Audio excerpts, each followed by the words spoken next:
ಜಮಖಂಡಿಯ ಈಶ್ವರೀಯ ವಿಶ್ವವಿದ್ಯಾಲಯದಲ್ಲಿ ನಾಳೆಯಿಂದ 9 ದಿನಗಳ ಕಾಲ ಒತ್ತಡ ಮುಕ್ತ ಜೀವನಕ್ಕಾಗಿ ಆಧ್ಯಾತ್ಮಿಕತೆ ದಿವ್ಯ ಔಷಧಿ ಎನ್ನುವಂಥ ಒಂದು ಕಾರ್ಯಕ್ರಮದ ಈ ಉದ್ಘಾಟನಾ ಸಮಾರಂಭದ ದಿವ್ಯ ಸಾನ್ನಿಧ್ಯವನ್ನು ವಹಿಸಿರ್ತಕ್ಕಂಥ ಪರಮ ಪೂಜ್ಯ ಶ್ರೀ ಸಹಜಾನಂದ ಅವಧೂತರು ಸಲ್ಲಿಸಿ ವೇದಿಕೆ ಮೇಲೆ ಆಸೀನರಾಗಿರ್ತಕ್ಕಂಥ ಎಲ್ಲ ಪೂಜ್ಯರಿಗೂ ಕೂಡ ನಾನು ಭಕ್ತಿಪೂರ್ವಕ ನಮನಗಳನ್ನು ಸಲ್ಲಿಸಿ ಕಾರ್ಯಕ್ರಮದ ಅಧ್ಯಕ್ಷತೆಯನ್ನು ವಹಿಸಿರ್ತಕ್ಕಂಥ ಜಮಖಂಡಿಯ ಈಶ್ವರೀಯ ವಿಶ್ವವಿದ್ಯಾಲಯ ಸಂಚಾಲಕರಾಗಿರ್ತಕ್ಕಂಥ ಮೀರಾ ಅಕ್ಕನವರೇ ಹಾಗೂ ನಮ್ಮೆಲ್ಲರಿಗೂ ಈ ಒತ್ತಡ ಮುಕ್ತ ಜೀವನಕ್ಕಾಗಿ ಏನು ಮಾಡಬೇಕು ಅಂತ ಹೇಳಿ ಈ ಶಿಬಿರವನ್ನು ನಡೆಸಿಕೊಳ್ಳಲಿಕ್ಕೆ ಇಂದೋರ್ದಿಂದ ಆಗಮಿಸಿರ್ತಕ್ಕಂಥ ಪೂರ್ಣಮ್ಮ ಅಕ್ಕನವರಿಗೂ ಮತ್ತು ವೇದಿಕೆ ಮೇಲೆ ಆಸೀನರಾಗಿರ್ತಕ್ಕಂಥ ಇನ್ನೋರ್ವ ಆತ್ಮೀಯ ಸ್ನೇಹಿತರು ಜಮಖಂಡಿ ನಗರಸಭೆ ಅಧ್ಯಕ್ಷರು ಆತ್ಮೀಯರಾದಂಥ ಪರಮಾನಂದ ಗೌರವಜಿ ಅವರೇ ಮತ್ತು ಇನ್ನೋರ್ವ ಸಹೋದರರು ಮೌಂಟ್ ಅಬುದಲ್ಲಿ ನಾವೆಲ್ಲ ಹೋದಾಗ ಬಹಳಷ್ಟು ಪ್ರೀತಿಯಿಂದ ನಮ್ಮನ್ನು ಭಾಗವಹಿಸಿರ್ತಕ್ಕಂಥ ಎಲ್ಲ ಹಿರಿಯರಿಗೂ ತಾಯಂದಿರಿಗೂ ಸಹೋದರ ಸಹೋದರಿಯರಿಗೂ ಪತ್ರಿಕಾ ಮಾಧ್ಯಮದ ಸ್ನೇಹಿತರಿಗೂ ಎಲ್ಲರಿಗೂ ನಮಸ್ಕಾರಗಳು. ಒಳ್ಳೆಯ ಕಾರ್ಯಕ್ರಮ ಈ 9 ದಿವಸಗಳ ಕಾಲ ನಡೀತದ ಅಂತಕ್ಕಂಥ ಮಾತನ್ನು ಹೇಳಲಿಕ್ಕೆ ಬಯಸ್ತೀನಿ. ವಿಶೇಷವಾಗಿ ಇಂದೋರ್ನಿಂದ ಬಂದಿರತಕ್ಕಂಥ ಪೂನಮ್ ಅಕ್ಕನವ್ರು ಏನು ಕೆಲವೊಂದಿಷ್ಟು ವಿಷಯಗಳನ್ನು ಮಾತನಾಡಿದರು. ಇವತ್ತಿನ ದಿವಸಕ್ಕೆ ಆ ಪ್ರತಿಯೊಂದು ವಿಷಯಗಳು ಕೂಡ ನಮ್ಮ ಜೀವನದಲ್ಲಿ ಅನುಗುಣ ಆಗ್ತಕ್ಕಂಥ ವಿಷಯಗಳಂತ ಹೇಳಿಕ್ ಬಯಸ್ತೀನಿ. ಯಾಕಂತಂದ್ರೆ ನಾವೆಲ್ಲರೂ ಕೂಡ ಯಾವುದೋ ಒಂದು ಒತ್ತಡದಲ್ಲಿ ನಮ್ಮ ಜೀವನವನ್ನು ಸಾಗಿಸ್ತಾ ಇದ್ದೀವಿ. ಅದು ಯಾರೇ ಇರ್ಬೋದು, ವಿದ್ಯಾರ್ಥಿಗಳಿಗೆ ಒಂದು ಒತ್ತಡ ಬೇರೆ ಇರ್ತದೆ, ಅದೇ ರೀತಿ ಲೆಕ್ಚರರ್ಸ್ ಇರುವಂತ ಒಂದು ಒತ್ತಡನೇ ಬೇರೆ ಇರ್ತದೆ. ಕೊನ್ನೂರು ಸರ್ ವೇದಿಕೆ ಮೇಲೆ ಕುಂತಾರಂತಂದ್ರೆ ಅವ್ರಿಗೂ ಒಂದು ಒತ್ತಡ ಬೇರೆ ಇದೆ. ಯಾಕಂದ್ರೆ ಅಲ್ಲಿ ಸಾವಿರಾರು ವಿದ್ಯಾರ್ಥಿಗಳಲ್ಲಿ ಹಾಸ್ಟೆಲ್ ಇರ್ತಾರೆ. ಅವ್ರ ಅಲ್ಲಿ ವ್ಯವಸ್ಥೆ ಹೆಂಗಿರ್ತೈತಿ ಏನೈತಿ ಅನ್ನುವಂಥದ್ದು ಅವರಿಗೆ ತಿಳಿಯುವ ಚಿಂತನೆ ಅವರಲ್ಲಿ ಇದ್ದೇ ಇರ್ತದೆ. ಹಂಗ ಪ್ರತಿಯೊಬ್ಬರಿಗೂ ತಮ್ಮದೇ ಆದಂತ ಒಂದು ಒತ್ತಡ ಇರ್ತದೆ. ರೈತರಾಗಿರ್ಬೋದು, ವ್ಯಾಪಾರಸ್ಥರಾಗಿರ್ಬೋದು, ನೌಕರಸ್ಥರಾಗಿರ್ಬೋದು, ಮನೆಯಲ್ಲಿರುವಂತಹ ಮಹಿಳೆಯರಾಗಿರ್ಬೋದು, ಯಾರಿಗೂ ಒತ್ತಡ ಇಲ್ಲ ಅಂತ ನಾವು ಹೇಳಿ ಬರುವುದಿಲ್ಲ. ಪ್ರತಿಯೊಬ್ಬರಿಗೂ ತಮ್ಮದೇ ಆದಂತಹ ಒಂದು ಒತ್ತಡಗಳಿರ್ತವೆ. ಈ ಎಲ್ಲಾ ಒತ್ತಡವನ್ನು ಯಾವ ರೀತಿ ನಾವು ನಿಭಾಯಿಸಬೇಕು, ಯಾವ ರೀತಿ ನಾವು ಒತ್ತಡ ಮುಕ್ತವಾಗಿ ಜೀವನ ನಡೆಸಬೇಕು ಅನ್ನಲಿಕ್ಕೆ ಈ 9 ದಿವಸಗಳ ಕಾಲ ಈ ಒಂದು ಶಿಬಿರವನ್ನು ಆಯೋಜನೆ ಮಾಡಿದ್ದಾರೆ. ಬಹಳ ಚೆನ್ನಾಗಿ ಹೇಳಿದ್ರು ಅವರು. ಆರೋಗ್ಯದಲ್ಲಿ ಏರುಪೇರಾದಾಗ ನಾವು ಡಾಕ್ಟರ್ ಕಡೆ ಹೋಗ್ತೀವಿ, ಅದೇ ರೀತಿ ನಮ್ಮ ಗಾಡಿಗಳು ರಿಪೇರಿ ಬಂದಾಗ ಎಲ್ಲಿ ತಗೊಂಡು ಹೋಗ್ತೀವಿ, ಮೆಕ್ಯಾನಿಕ್ ಕಡೆ ತಗೊಂಡು ಹೋಗ್ತೀವಿ. ಆದ್ರೆ ನಮ್ಮ ಮನಸ್ಸಿನಲ್ಲಿ ಏನಾದರೂ ಸ್ವಲ್ಪ ಏರುಪೇರಾದಾಗ ಎಲ್ಲಿ ಬರಬೇಕು ಅಂತಂದ್ರೆ ಈಶ್ವರೀಯ ವಿಶ್ವವಿದ್ಯಾಲಯಕ್ಕೆ ಬರ್ಬೇಕನ್ನೋ ಮಾತನ್ನ ಬಹಳ ಸುಂದರವಾಗಿ ಹೇಳಿದರು. ನಿಜವಾಗಲೂ ಇಲ್ಲಿ ನಡೀತಕ್ಕಂಥ ಅನೇಕ ಕಾರ್ಯಕ್ರಮಗಳಲ್ಲಿ ನಾನು ಭಾಗವಹಿಸಿದ್ದೀನಿ. ನಾನು ಕೂಡ ಮೀರಾಕ್ನವರಿಗೆ ಮೇಲಿನ ಮೇಲೆ ಮನವಿ ಏನ್ ಮಾಡ್ತಿದ್ದೀನಿ ಅಂತಂದ್ರೆ, ನೀವು ಹಾಕೊಳ್ಳುವಂತ ಕಾರ್ಯಕ್ರಮಗಳು ಹೆಚ್ಚಾನೆಚ್ಚು ಈ 18 ವಯಸ್ಸಿನಿಂದ 40 ವರ್ಷ ವಯಸ್ಸಿನಲ್ಲಿರುವಂತ ಜನರಿಗೆ ನೀವು ಕಾರ್ಯಕ್ರಮಗಳನ್ನು ಕೊಡ್ರಿ. ಯಾಕಂತಂದ್ರೆ ಇದೊಂದು ವಯಸ್ಸು, ಈ ವಯಸ್ಸಿನಲ್ಲಿ ನಾವೆಲ್ಲ ಹಾದಿ ತಪ್ಪುವಂತ ವಯಸ್ಸನೇ ಇದೇ ವಯಸ್ಸು. ಇವರಿಗೆ ಒಂದು ಆಧ್ಯಾತ್ಮಿಕ ಚಿಂತನೆ, ಇವರಿಗೆ ಒಂದು ಒತ್ತಡ ಮುಕ್ತ ಜೀವನ ಕೊಡುವಂತದ್ದೊಂದು ಕಾರ್ಯಕ್ರಮ ನೀವು ನಿರೂಪಿಸಿರಿ ಅಂತ ಹೇಳಿ ನಾನು ಅವ್ರಿಗೆ ಮನವಿ ಮಾಡ್ಕೊಳ್ತಿದ್ದೆ. ಇವತ್ತು ಬಹುಶಃ ಆ ಆಶಯವನ್ನು ತಾವು ಈಡೇರಿಸಿದ್ದೀರಿ ಅಂತ ನಾನು ಈ ಸಂದರ್ಭದಲ್ಲಿ ಹೇಳಿಕ್ ಬಯಸ್ತೇನೆ.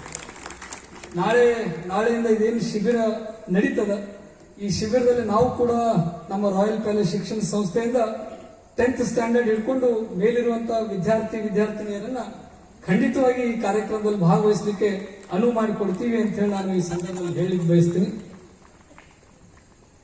ಇದು ಒತ್ತಡ ಮುಕ್ತ ಜೀವನಕ್ಕೆ ಬಹುಶಃ ಆನಂದನೇ ಕಾರಣ ಅಂತ ಹೇಳಿಕ್ ಆನಂದ ಅಂದ್ರೆ ನಾನಲ್ಲ, ಆನಂದ ಅಂದ್ರೆ ಖುಷಿ, ಸಂತೋಷ. ನಾವು ಯಾವುದಕ್ಕೂ ಸಂತೋಷ ಪಡ್ಲಿಲ್ಪ ಅಂತಂದ್ರೆ ಹೆಚ್ಚು ಚಿಂತನೆ ಮಾಡಕ್ ಸ್ಟಾರ್ಟ್ ಆಗ್ತೀವಿ. ಎಲ್ಲದಕ್ಕೂ ಒಂದು ತೃಪ್ತಿ ಅನ್ನೋದು ಇರ್ಬೇಕಲ್ರಿ. ಇಷ್ಟಕ್ಕೆ ನಾನು ಸಮಾಧಾನ ಪಡ್ಕೊಳ್ಬೇಕು ಅನ್ನುವಂಥದ್ದು ಇದ್ರೆ ಬಹುಶಃ ಈ ಒತ್ತಡ ಅನ್ನುವಂಥ ಜೀವನದಲ್ಲಿ ಬರಕ್ ಸಾಧ್ಯನೇ ಇಲ್ಲ. ಅದಕ್ಕೆ ಆನಂದನ ಬಹಳ ಮುಖ್ಯ ಕಾರಣ ಅಂತ ನನ್ನ ಅನಿಸಿಕೆ. ಅದಕ್ಕೆ ನಾವೆಲ್ಲ ಈ ಆನಂದದ ತಳಹದಿಯನ್ನ ಗಟ್ಟಿಯಾಗಿ ಬೆಳೆಸಿದ್ರೆ ಮುಂದೆ ಮ್ಯಾಲ ಯಾವ ಬೇಕಾದ ಬಿಲ್ಡಿಂಗ್ ಅನ್ನು ಕಟ್ಲಿಕ್ಕೆ ಸಾಧ್ಯ ಐತಿ. ಅದಕ್ಕೆ ನಾವು ನಮ್ಮ ಜೀವನದಲ್ಲಿ ನಾವು ಹೆಂಗಿದ್ರು ನಾವು ಖುಷಿಯಾಗಿದ್ದೀವಿ, ಆನಂದವಾಗಿದ್ದೀವಿ ಅಂತ ಭಾವನೆ ನಾವು ನಮ್ಮ ಮನಸ್ಸಲ್ಲಿ ಇಟ್ಕೊಂಡ್ರೆ ಈ ಯಾವ ಒತ್ತಡನೂ ನಮ್ಮ ಜೀವನವನ್ನು ಹಾಳು ಮಾಡ್ಲಿಕ್ಕೆ ಸಾಧ್ಯ ಇಲ್ಲ ಅಂತಕ್ಕಂಥ ಮಾತನ್ನ ಈ ಸಂದರ್ಭದಲ್ಲಿ ಹೇಳಿಕ್ ಬಯಸ್ತೀನಿ. ನನ್ಕಿಂತ ಹೆಚ್ಚು ನಮ್ಮ ಪೂನಮಕ್ಕ ಅವ್ರು ನಾಳಿಂದ ಅವ್ರ ಬಗ್ಗೆ ಹೆಚ್ಚು ಮಾತನಾಡ್ತಾರೆ. ಇಂಥ ಒಂದು ಒಳ್ಳೆಯ ಕಾರ್ಯಕ್ರಮದಲ್ಲಿ ಬಹಳ ಪ್ರೀತಿಯಿಂದ ಮೀರಾ ಅಕ್ಕನವರು ಮತ್ತು ಎಲ್ಲ ಈ ಜಮಖಂಡಿಯ ಈಶ್ವರಿ ವಿಶ್ವವಿದ್ಯಾಲಯದಲ್ಲಿರುವಂತಹ ಎಲ್ಲ ಅಕ್ಕಂದಿರು ಮತ್ತು ಅಣ್ಣಂದಿರು ನನ್ನನ್ನು ಬಹಳ ಪ್ರೀತಿಯಿಂದ ನೆನ್ಪಿಟ್ಕೊಂಡು ಈ ಕಾರ್ಯಕ್ರಮದಲ್ಲಿ ಕರೆಸಿ ನನ್ನ ಒಂದು ಕೆಲವೊಂದಿಷ್ಟು ಎರಡು ವಿಚಾರಗಳನ್ನು ಹಂಚ್ಕೊಳ್ಳಿಕ್ಕೆ ಅವಕಾಶ ಮಾಡಿಕೊಟ್ಟಂತ ಅವ್ರಿಗೆಲ್ಲರಿಗೂ ಕೂಡ ನಾನು ವಂದಿಸಿ ನನ್ನ ಎರಡು ಮಾತಿಗೆ ವಿರಾಮ ಹಾಕ್ತೀನಿ. ಅವ್ರು ಬರೀ ನಮ್ಮ ರೈತರು ಇರ್ಬೋದು, ಮಹಿಳೆಯರಿರ್ಬೋದು, ಗೃಹಿಣಿಯರು ಇರ್ಬೋದು, ಜಾಬ್ ಮಾಡುವಂತ ಮಹಿಳೆಯರು ಇರ್ಬೋದು, ಎಲ್ಲರಿಗೂ ಕೂಡ ಆಗಿರ್ಬೇಕು, ಸ್ಟೂಡೆಂಟ್ಸ್ ಗಳಿಗೂ ಕೂಡ ಆಗಬೇಕು. ಸೊ ಆ ನಿಟ್ಟಿನಲ್ಲಿ ಇದು ಟಾಪಿಕ್ ಬಹಳ ಚೆನ್ನಾಗಿದೆ. ಇನ್ನೊಂದು ಮಾತು ನಿಮ್ಗೆ ಹೇಳ ಬಯಸೋದಂತಂದ್ರೆ, ಬ್ಯಾನ್ಜಿ ಅವರು ಒಳ್ಳೆ ಎಜುಕೇಟೆಡ್ ಫ್ಯಾಮಿಲಿ ಇದ್ದಾರೆ. ಅವ್ರ ಫ್ಯಾಮಿಲಿಯಲ್ಲಿ CA ಗಳಿದ್ದಾರೆ. ಅವ್ರ ಫಾದರ್ ಸ್ವತಃ CA ಇದ್ದಾರೆ. ವೆಲ್ ನೋನ್ ಇಂದೋರ್ದಲ್ಲಿ ಬಹಳ ದೊಡ್ಡ ಅವ್ರದ್ದು ಹೆಸರಿದೆ ಅವ್ರ ಫಾದರ್ದು. ಅದ್ರ ಜೊತೆಯಲ್ಲಿ ಬ್ಯಾನ್ಜಿ ಅವರು ತಾವು ಕೂಡ CS ವಿದ್ಯಾಭ್ಯಾಸವನ್ನು ಮಾಡಿದಿರಿ. 25 ವರ್ಷದಲ್ಲಿ ನಿರಂತರವಾಗಿ ಇದೇ ವಿಷಯ ಮೇಲೆ ಅವರು ಹೇಳ್ತಾ ಇದ್ದಾರೆ. ಒತ್ತಡ ಮುಕ್ತ ಜೀವನ ಹೇಗಿರಬೇಕು, ಅದರ ಅನೇಕ ಪ್ರಯೋಗಗಳನ್ನು ಮಾಡಿದ್ದಾರೆ. ಆ ಪ್ರಯೋಗಗಳ ಆಧಾರದಿಂದ कहीं आपने प्रयोग किए और उसके प्रयोगों के आधार से आपने एक सही निर्णय पे आके उस कार्यक्रम को चलाते हैं.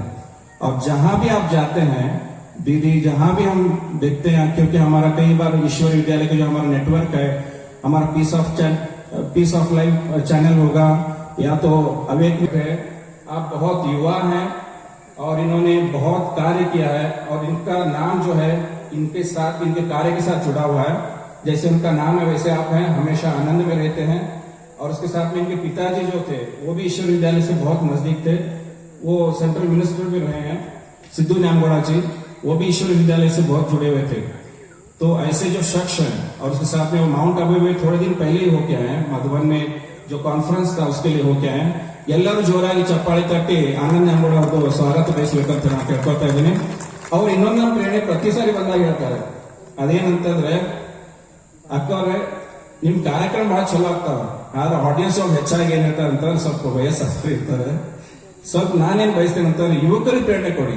ಯಾಕಂತಂದ್ರೆ ನಮ್ಮ ಜಮಖಂಡಿ ಆಗ್ಲಿ, ನಮ್ಮ ಈ ನಾಡಾಗ್ಲಿ, ನಮ್ಮ ದೇಶಕ್ಕಾಗ್ಲಿ ಬರುವ ಪೀಳಿಗೆ ತಯಾರಾಯ್ತಂದ್ರೆ ಚೆನ್ನಾಗಿರ್ತದೆ. ನಮ್ಮ ಜಮಖಂಡಿ ಸಂಸ್ಕೃತಿ ಚೆನ್ನಾಗಿದೆ. ಯಾಕಂದ್ರೆ ನಮ್ಮ ಹಿರಿಯರು ಎಲ್ಲರೂ ಇಷ್ಟು ಬ್ಯೂಟಿಫುಲ್ ಇದ್ದಾರೆ. ಅವ್ರ ಭಾಷೆ, ಅವ್ರ ನಡವಳಿಕೆ, ಗೌರವ ಕೂಡ ಹ್ಯಾಟ್ಸ್ ಆಫ್ ಇದೆ. ಅದರ ಜೊತೆಗೆ ಬರುವಂತ ಪೀಳಿಗೆ ಕೂಡ ಹಾಗೆ ತಯಾರಾಗಬೇಕು ಅಂತ ಹೇಳಿ ಯಾವಾಗಲೂ ಅವರು ಹೇಳ್ತಾ ಇರ್ತಾರೆ. ಮೌಂಟ್ ಆಬೂಕ್ ಹೋದಾಗ ಕೂಡ ತಮ್ಮ ಸ್ಪೀಚ್ ಅಲ್ಲಿ ಅನ್ನದನ್ನವ್ರು ಅದನ್ನೇ ಹೇಳಿದ್ರು, ಈ ನಮ್ಮಲ್ಲಿ ಯುವಕರಿಗೆ ನೀವು ಜಾಸ್ತಿ ಇನ್ನು ಫೋಕಸ್ ಮಾಡಬೇಕು ಅಂತ ಹೇಳಿ. ಅನ್ನೋರಿಗೆ ತಮ್ಮ ಬೈಕ್ ಅನುಸಾರ ಬಾಬಾ ಮಾಡಿದ್ದಾರೆ. ಈ ಟಾಪಿಕ್ ಕೂಡ ಅದೇ ತರ ಆಗಿದೆ. ಅದಕ್ಕಾಗಿ ಬಂದಿರುವಂತ ಎಲ್ಲ ಮಹಿಳೆಯರು ನಾನು ಕೇಳ್ಕೊಳ್ದೇನಂತ ಜಾಸ್ತಿ ಸಂಖ್ಯೆಯಲ್ಲಿ ಯುವಕರು ಕೂಡ ಬರುವಾಗೆ ತಮ್ಮ ಸಹಯೋಗ ಇರಬೇಕು ಅಂತ ಹೇಳಿ. ಮುಂದೆ ಯೋಜನೆ ಬಗ್ಗೆ ನಾನು ನೋಡ್ತಾ ಇದ್ದೀನಿ.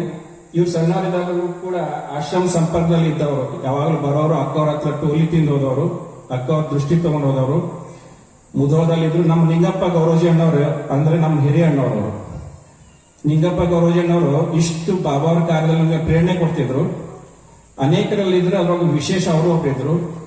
ಅವರ ಮನೆತನದಿದ್ದವರು. ಅದಕ್ಕಾಗಿ ಅವ್ರ ಅಧ್ಯಕ್ಷ ಆಗಿದ್ರೆ ನಮಗೂ ಕೂಡ ಖುಷಿ ಇದೆ. ಮತ್ತು ಅವ್ರಿಗೆ ಬಹಳಷ್ಟು ತುಂಬ ಹೃದಯದಿಂದ ನಾವು ಸ್ವಾಗತ ಬಯಸ್ತೇನೆ. ಜೋರಾಗಿ ಎಲ್ಲರೂ ಚಪ್ಪಾಳೆ ತಟ್ಟಿ ಸ್ವಾಗತ ಮಾಡಬೇಕಂತ ಬಯಸ್ತೇನೆ. ಮತ್ತೆ ಇನ್ನೊಂದು ಎಲ್ಲರಿಗೂ ಕೂಡ ಇದಿಲ್ಲ, ಅವ್ರದ್ದು ಸ್ವಚ್ಛತೆ ಆಗಲಿ, ಲೈಟ್ಸ್ ಹಚ್ಚೋದಾಗ್ಲಿ, ಎಲ್ಲಾ ರೀತಿಯಿಂದ ಕೂಡ ನಮಗೆ ಯಾವುದೇ ನಮ್ಗೆ ಅವಶ್ಯಕತೆ ಬಿತ್ತಂತಂದ್ರೆ ಕೇವಲ ಹೇಳಲಿಲ್ಲ, ಆದ್ರೆ ಮಾಡಿಕೊಟ್ರು. ಅದಕ್ಕಾಗಿ ತುಂಬಾ ಹೃದಯದಿಂದ ನಾನು ಅವ್ರಿಗೆ ಸ್ವಾಗತ ಬಯಸ್ತೇನೆ.